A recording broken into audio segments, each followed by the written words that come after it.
Дневник во 20 часот на К1 телевизија. Јас сум Владимир Ристов. Во последното информативно издание за денес донесуваме најнови информации од регионот, Македонија и светот. Останете со нас, започнуваме веднаш по најавите. Новите владини мерки за намалување на невработеноста добре дојдени забелешани.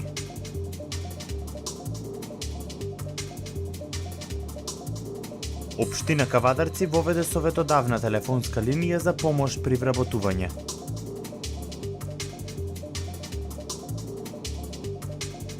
ГРК борецот Богданци се врати со нови 3 бода.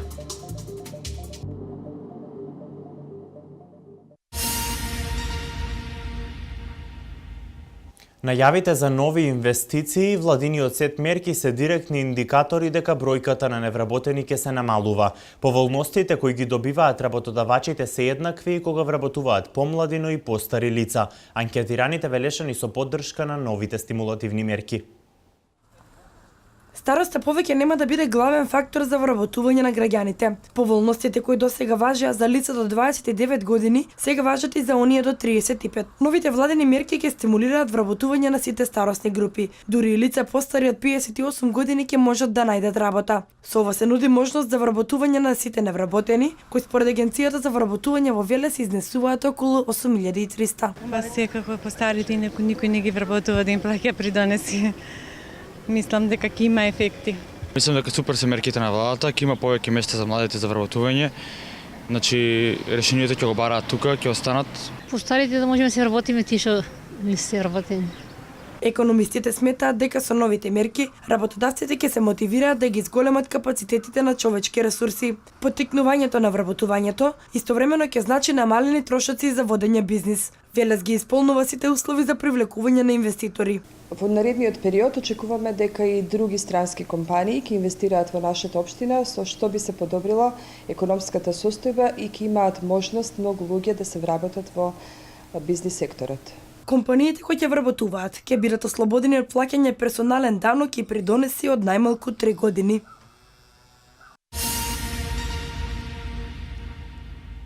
Општина Кавадарци во соработка со Агенцијата за вработување на Република Македонија воведе советодавна телефонска линија за помош при вработување. Телефонскиот број е наменет за сите заинтересирани на кои ќе им бидат потребни информации и помош при вработување. Од општината ќе ги информираат невработените лица за можностите, активните програми и мерки за вработување, како и можностите за обуки, преквалификации и доквалификации на невработените лица.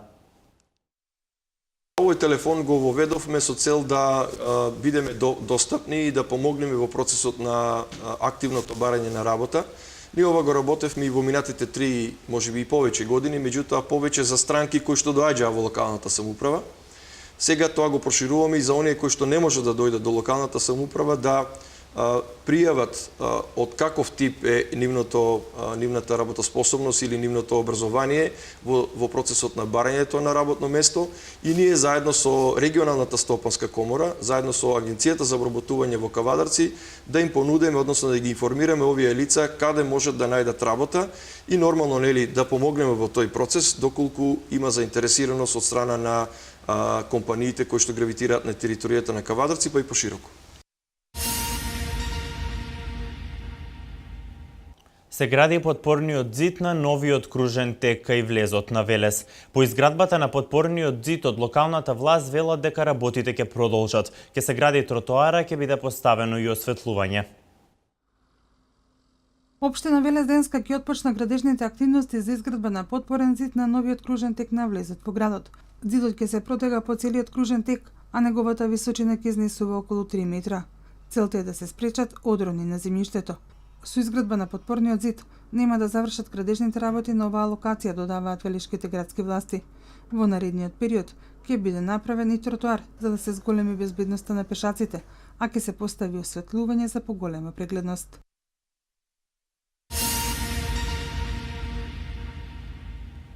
Дворот во средното стручно училиште Коле Неделковски се бетонира. Според ВД директорот на училиштето Боро Ристовски, ова е почетна фаза од предвидените реконструктивни активности кои ќе следат во наредниот период во училиштето. Засега ќе биде бетониран предниот дел од дворот, ќе се реконструира и задниот дел на училиштето, но засега од локалната самоуправа не откриваат за каков проект станува збор. Се бетонира училишниот двор во средното стручно училиште Коле Неделковски. Потребата од решавање на овој проблем, кој неколку години се провлекува, е големите вдлабнатини кои при секој дожд се полнат со вода. Според ВД директорот на училиштето Боро Ристовски, ова е почетна фаза од предвидените реконструктивни активности кои ќе следат во наредниот период во училиштето. Имаме за цел во неколку етапи школскиот двор да го бетонираме со нов слој здрав, пошто претходниот е веќе оштетен. Постојат опасности деца на тие оштетени места се повредат, затоа решивме да зголемиме и безбедноста и функционалноста на училиштето со оваа постапка. Училиштето поддршка доби од локалната самоуправа. Бетонирањето на дворната површина е само почеток на реконструктивните активности кои училиштето во соработка со општината ќе ги реализира во наредниот период. Покрај важноста од уредување на дворот, на поведок и можен проект за енергетска ефикасност, со што значително ќе се намали трошокот за електрична енергија. Ќе се реконструира и задниот дел на училиштето Коле Неделковски, но засега од локалната самоуправа не откриваат за каков проект станува збор. Задниот дел предвиден за една друга активност, која што е малку поголема активност и засега таа ја чуваме, ајде да не речеме тајно, сме ја ги подготвуваме документите за проектот кај што ќе аплицираме и очекуваме таму да испадне еден нов објект во наредниот период. Да го оставиме да завршат подготовките за тој нов проект, да го изаплицираме и јас мислам дека овој дел на градот, вклучувајќи ги тука и учениците, ќе добие еден добар репрезентативен објект. Во средното стручно училиште Коле Неделковски ќе бидат бетонирани 230 метри квадратни дворна површина. Светскиот ден на бездомните животни денеска во Велес го одбележа Сдруженијето за заштита на животните, Гласот на животните, Animals Voice. Преку продажба на рачни изработки, активистите собираа средства за помош на бездомните животни. Акцијата од Сдруженијето ја организираат трета година поред. Бидете гласни за безгласните, порача активистите на Сдруженијето за заштита на животните, Гласот на животните, Animals Voice. Тие во близина на Младинскиот парк во Велес го одбележаа Светскиот ден на бездомните животни. На штандови продаваа рачни изработки и книги за, како што велат, помош на бездомните животни кои лутаат по велешките улици. Велешани покажуваат интерес за грижата кон бездомните животни, велат активистите, но има и такви кои се уште на населен начин се однесуваат кон нив. Сега е веќе подобро. Има и случаи кај што можеме да сретнеме некои како ги тепа животните, но се грижат за животните, донираат на сметката на Сдружение и имаме исто и касички за донација низ повеќе места. Ние тие средства ќе ги секако ќе дадеме за животните со тоа што ќе платиме повеќе операции, купување на храна и слично. Бројот на бездомни животни помеѓу кои најбројни се кучињата постојано се зголемува. Од Гласот на животните велат дека ситуацијата е загрижувачка и покрај напорите на локалната самоуправа и ветеринарната станица преку принципот залови, стерилизира и врати. Проблемот е во тоа што континуирано се напуштаат домашни миленици и потомци на домашни миленици и тоа се уште се прави неконтролирано и без казнување и покрај тоа што има закон за казнување на оние кои ги напуштаат своите миленици. Најчесто насилство и труење кон бездомните животни се врши во близина на објекти каде има и движење на деца, што Сдруженијето го напоменуваат како дополнителен проблем. Ние секој случај на труење, измачување и убивање на животните го пријавуваме до Агенцијата за храна и ветеринарство и до полицијата во Велес. За жал до сега имаме успено да добиеме само еден случај за малтретирање на животно, тоа беше пред 3 години, само што го почнавме Сдруженијето. Од Гласот на животните ги охрабруваат граѓаните да пријавуваат случаи на насилство врз бездомните животни. Во склоп на денешниот настан, активистите маршираа по главната улица во Велес.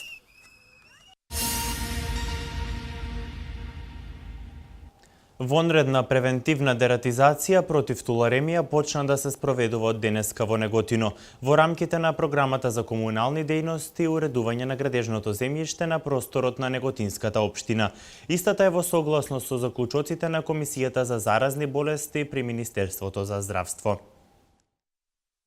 Општина Неготино започна со дератизација, опфатени се околу 900 ревизиони шахти и подземниот канализацијски систем во градот, како и на ризичните места. Од општината велат дека со оваа активност ќе бидат опфатени и пропишаните заштитни зони и резервоарите кои служат за снабдување со вода на населението. Ќе се чистат заштитните зони околу изворните подрачја со цел заштита од контаминација од глодари, а превентивна систематска дератизација ќе се изврши на јавно прометните површини и зеленилото, како и на депонијата Бучето. Јавните установи од општината исто така треба да извршат превентивна дератизација во сопствените простории. Вонредната превентивна дератизација на подрачјето на општина Неготино ја вршат стручни лица од Центарот за јавно здравје од Велес.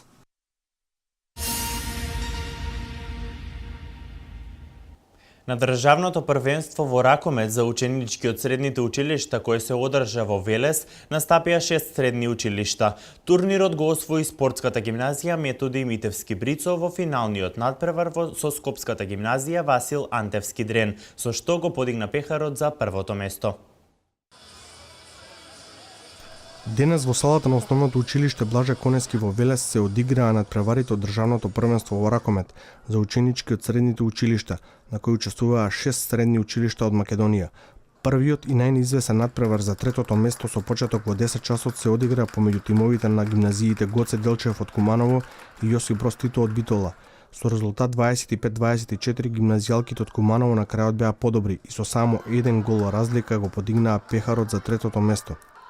Битката за првото и второто место ја имаа средните училишта од Скопје со почеток во 12 часот. Спортската гимназија Методи Митевски Брицо против економското училиште Васил Антевски Дрен издвојуваа очекувана победа со резултат 24-19, со што го подигнаа пехарот за првото место. Бидејќи девојките беа доста отсутни со нивните клубски надпревари, некако во групи се собиравме, па пуштавме, ослободувавме деца, се враќаа, одаа до Скопје назад, се на се собравме и успеавме уште една титула да усвоиме.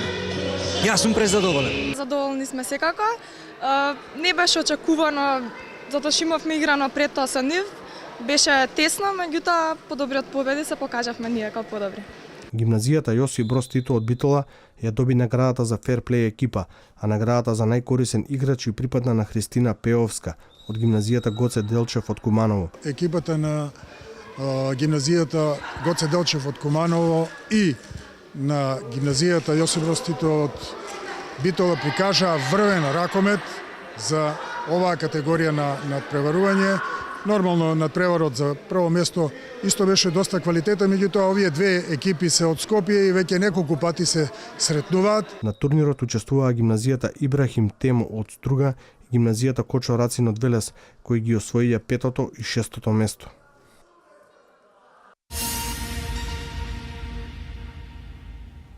Четири нови странски инвестиции и нови 3000 вработувања најави премиерот Никола Груевски во Тетово. Министерството за здравство започна со имплементација на новиот проект Наш специјалист. Прва конференција за мобилни апликации. Следуваат вестите од Македонија. Компанија од Италија која е специјализирана за производство на минибуси не има известено дека донела одлука за инвестиција од 10 милиони евра во капацитет во Тетово и отворање на 500 нови работни места. Според најавата, некаде до јуни-јули планираат подпишување на договорот и почеток на реализацијата. И ова е уште една добра вест, рече лидерот на ВМРО ДПМН Никола Груевски, додавајќи дека белгиската компанија има донесено интерна одлука за инвестиција од 5 милиони евра и отворање на околу 100 работни места. Се очекува официјална објава од нивна страна и подпишување договор за инвестиција во јуни или јули годинава. Груевски посочи дека во Тетово на површина од 95 хектари се изгради технолошко-индустријската зона, каде веќе италијанската компанија преку нивната компанија во Македонија Прокомпо, која е специјализирана за производство на печки, апарати за сушење и грејење и технологија и механички дизајн, веќе започна со изградба на фабрика за композитни материјали во вредност од 5 милиони евра. Како што рече председателот на ВМРО ДПМН и премиер Никола Груевски, нивните најави се дека фабриката, која ќе опфаќа 6000 квадратни метри, ќе биде отворена во текот на летото и ќе отвори над 150 работни места, од кои веќе првите 100 вработувања ќе се реализираат во 2015-та. Вистинска трагедија е тоа што се случи изминатата недела, кога две лица го загубија животот. Фактите говорат дека во Република Македонија постои тренд на намалување на бројот на загинати и повредени во сообраќајни несреќи. Во 2014 година споредено со 2013 година, бројот на загинати е намален за 74 лица. Оваа година, според досегашните податоци, го следи нивото и динамиката на претходната, односно досега во овие 3 месеци 23 лица го загубиле животот во сообраќајни несреќи. Сообраќајните незгоди кои што се случија изминатата недела уште еднаш го потврдуваат фактот дека за жал токму пешаците и младите возачи се најризични и најзагрозени учесници во сообраќајот на патиштата. Во Република Македонија околу 25% од вкупниот број на жртви во сообраќајни несреќи се пешаци. Во изминатата 2014 година од 124 лица загинати во сообраќајни несреќи, 35 се пешаци. Оваа година 2015 од 23 загинати лица, 7 се пешаци. Од Републичкиот совет за безбедност на сообраќајот на патиштата со апел до сите учесници во сообраќајот: бидете внимателни и однесувајте се одговорно во сообраќајот, затоа што сообраќајот не е игра. Во здравствените домови во Берово и во Ландово денеска и во секоја наредна сабота од 8 до 15 часот и 30 минути ортопед и невролог од скопските клиники ќе прегледуваат пациенти. Во овие два града, според анализата на податоците од системот Мој термин, имало голем број на упатувања во двете специјалности ортопедија и неврологија. Во рамки на проектот Министерството за здравство со платен налог упатува доктор-специјалист од една во друга јавна здравствена установа до 3 дена, односно најмногу до 5 дена во текот на месецот. Целта е надминување на проблемот во одредени подрачја со недоволен број на специјалисти или со недостиг од специјалисти во некоја област, поради што граѓаните од некој град или регион за конкретна здравствена услуга се принудени да патуваат до најблиската клиника или општа болница во подрачјето. Скопје денеска е домаќин на првата македонска конференција за мобилни апликации, на која македонските ентузијасти и инженери за мобилни апликации првпат ќе имаат можност да го збогатат своето знаење од области и развојот на мобилните апликации. Ќе бидат разработени теми од сите аспекти на создавањето на квалитетна апликација, од незиниот дизајн, самото програмирање и незиното представување на пазарот. Предвидени се излагања на домашни и странски предавачи, а присутните ќе имаат можност да учествуваат и на панел дискусијата за новините и насоките во индустријата. Конференцијата се одржува на Универзитетот ВОН, а е поддржана од хрватската софтверска компанија Five.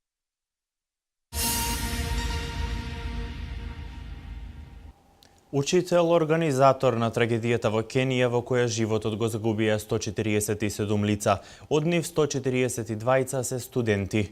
Заврши потрагата по посмртните останки на загинатите во авионската несреќа во Франција. Во продолжение следуваат вестите од светот. Заврши операцијата за пронаоѓање на посмртните останки на загинатите од падот на Ербасот на француските Алпи на 24 март. Јавниот обвинител на Марсеј Брис Робин изјавил дека се утврдени 150 профили на ДНК од вкупно 2000 посмртни останки од 150 патници и членови на екипажот. Во наредните неколку недели ќе се идентификуваат на кого тие остатоци му припаѓаат.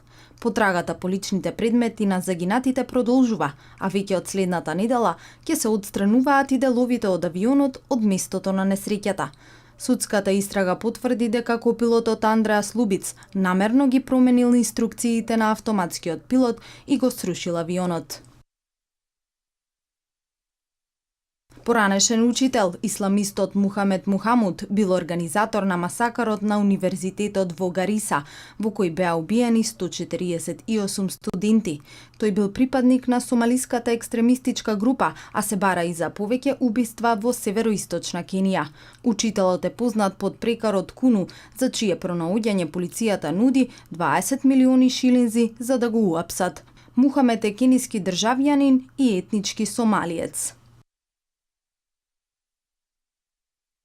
Зголемени парични казни, забрана на слушалките и намалување на количината на алкохол се само дел од 26 нови мерки во Франција за зголемување на безбедноста во сообраќајот. Од 30 јуни ќе стапат на сила новите правила, во кои ќе биде намалена и дозволената брзина за моторни возила на некои патишта. За непрописно паркирање ќе се зголемат казните од 35 на 135 евра, а се намалува и дозволеното ниво на алкохол во крвта. Мобилен телефон французите ќе можат да користат само со Bluetooth систем за слушалки. Истовремено ќе се забрза инсталирањето на радарите на крстосниците со семафори, за да се ловат оние кои поминуваат на црвено.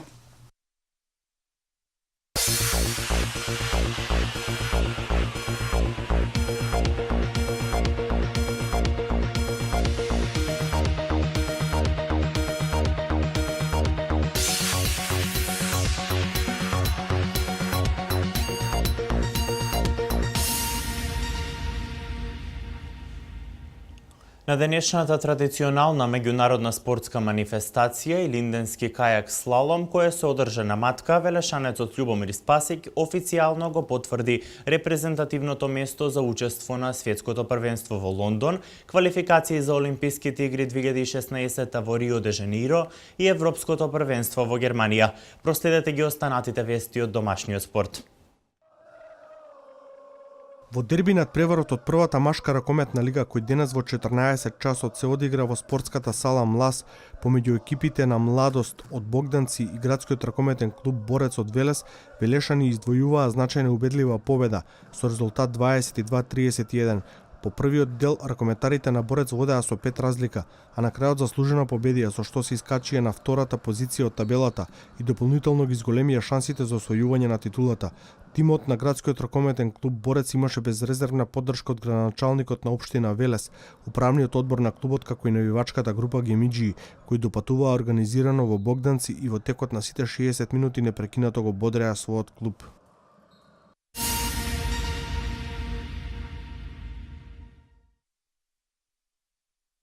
Спортскиот директор на фудбалската репрезентација на Македонија Илија Најдовски објави дека се повлекува од функцијата директор на националниот тим. Ова е втор пат како Најдовски поднесува оставка на функцијата во фудбалската федерација на Македонија, а лошите резултати на националниот тим во квалификациите за пласман на Европското првенство во 2016 година е причината поради која одлучи да не биде повеќе дел од репрезентацијата. Илија Најдовски во репрезентацијата дојде како дел од проектот на ФФМ за враќање на легендите во македонскиот фудбал, а веќе во вторник управниот одбор на ФФМ ќе разговара и за позицијата на селекторот Бошко Ѓуровски.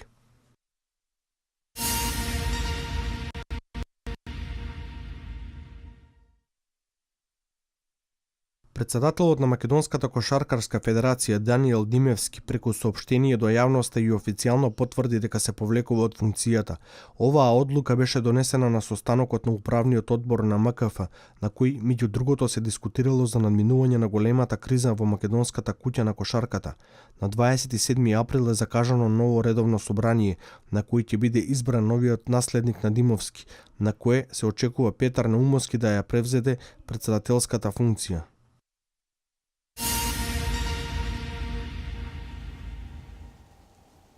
Новак Ѓоковиќ и Енди Мареј ќе го играат големото финале на Мастерс турнирот во Мајами, кој е на програмата во недела. Младинската ракометна репрезентација на Македонија до 19 години со 3 порази на меѓународниот турнир во Бугојно. Вардарки денес со почеток во 19 часот го играат првиот четвртфинален надпревар од Лигата на шампионите против Гер. Новак Ѓоковиќ и Енди Мареј ќе се сретнат во големото финале на Мастерс турнирот во Мајами, откако и двајцата без ниту еден загубен сет ги добија полуфиналните дуели против Џон Изнер и Томаш Бердих, Финалето во Мајами ќе биде нивното трето соочување оваа година, а Србинот победи претходно во финалето во Мелбурн и во полуфиналето во Индиан Велс. Во меѓусебните дуели Ѓоковиќ води со 17-8 и ќе се бори за својата пета, а Мареј за третата титула на Мастерсот во Мајами. Големото финале на програмата е во недела од 18 часот.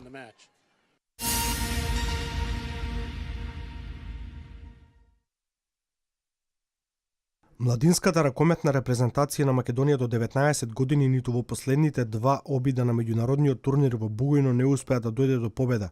Нашите ракометни надежи во двата дуели кои се одиграа вчера претрпеа порази.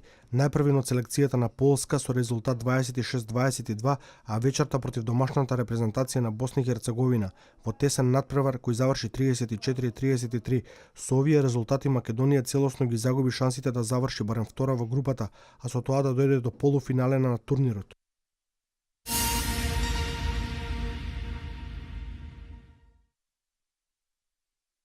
Ракометарките на Вардар денес со почеток од 19 часот ќе го играат првиот четвртфинален надпревар од Лигата на шампионите против тимот кој владее со Европа, унгарскиот првак Гер. Унгарките ги мачат повреди и имаат ослабен состав во споредба со лани. Сепак и Вардарки се соочуваат со такви маки, така што нема простор за изговори, туку само за максимална мотивираност и 100% залагање на домашен терен. Од црвено-црните најавуваат максимален ангажман, а од трибините на Јане Сандерски ќе ја очекуваат најголемата поддршка за капитулација на актуелниот европски првак.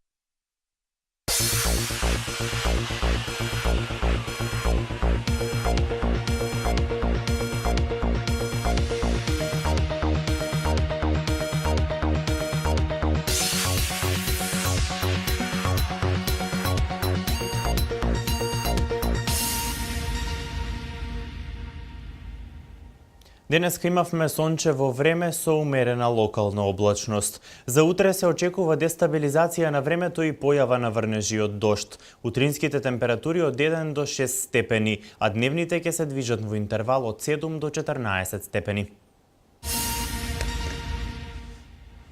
Ова беше последната информација за денеска. Ви благодарам на вниманието. Имајте пријатна вечер. Пријатно.